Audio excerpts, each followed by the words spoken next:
launch along with you. -15. We enjoy the launch along with you. Just 10 seconds to launch. 10, 9, 8, 7, 6, 5, 4, 3, 2, 1, 0. Event number 96 completed. And we have a successful Event number 98 liftoff of completed. Vikram-S rocket. I think I should be able to show you the jubilant environment here at the Mission Control Center, where the entire team is celebrating the launch and the spin stabilized rocket.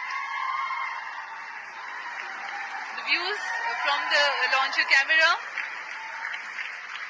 In a few seconds, the vehicle will undergo the condition of maximum aerodynamic pressure followed by the motor burnout, and we will get you those confirmations shortly.